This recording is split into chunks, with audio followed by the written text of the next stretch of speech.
Hi there guys, today we are going to show you how to play PS5 games on your Android phone. You can do this on any Android phone or tablet running Android 9 or later system software. That will make this guide compatible with any phone or tablet which you have purchased in the last 6 to 7 years. So let's get started. Grab your smartphone and go to Play Store. Now download and install this app called PS Remote Play. Open Remote Play and it will ask you to sign in using your PlayStation Network account. Touch on the sign in to PSN button which will redirect you to your browser. Now sign in using your PlayStation Network credentials. You can use your username or password or a 2FA code if you have opted that. Once you did, it will redirect us back to the Remote Play app.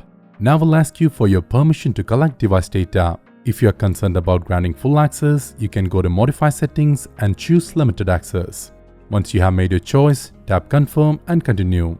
You'll be greeted with this guide, which is a basic guide to teach you how to connect your DualSense controller with your Android device. Let's skip that for now.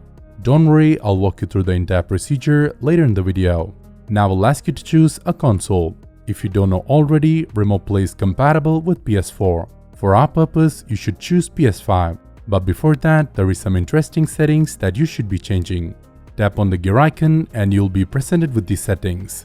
Most of them are simple to understand, so I won't bore you with the details. To get the most out of your PS Remote Play, focus on these two key settings: Video Quality for Remote Play and Mobile Data option. First, let's go to the Video Quality for Remote Play, and here you will see the resolution and frame rate option for your Remote Play. If you go into the resolution section, you can only choose up to 720p.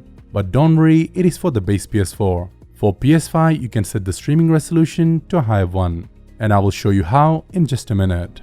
On the frame rate option, switch to high, which is 60 frames per second. Unfortunately, you can't go beyond that because Remote Play is capped at 60 Hz. Now let's go back to the main menu and go to the second important setting, and that is Mobile Data.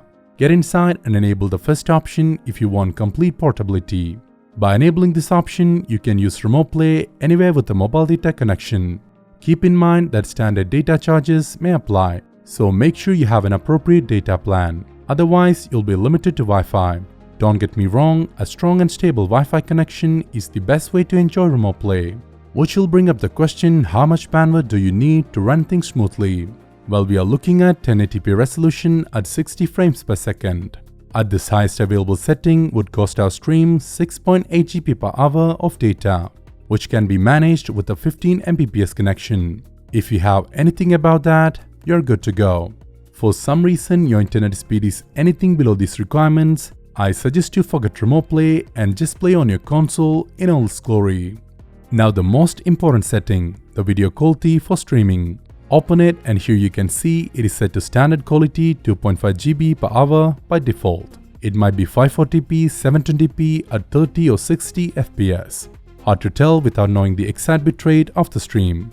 What you need to do is to go ahead and choose the best option, which will give you the full 1080p at 60 FPS. Now let's move to the console side and set up a few things there, which is necessary to successfully establish a Remote Play connection. On your PS5, go to Settings, System, and Remote Play. Now choose the option Enable Remote Play. Use the toggles to enable Remote Play for the accounts you want. Enable it for all accounts or for just the one you're using. Now go back and choose the option Pair Device, which will display a code, which can be then used to pair your Android phone to your PS5. So let's go back to the phone and choose the PS5 option. It will show you this message. Just tap OK to close it. Now enter the code to pair it manually.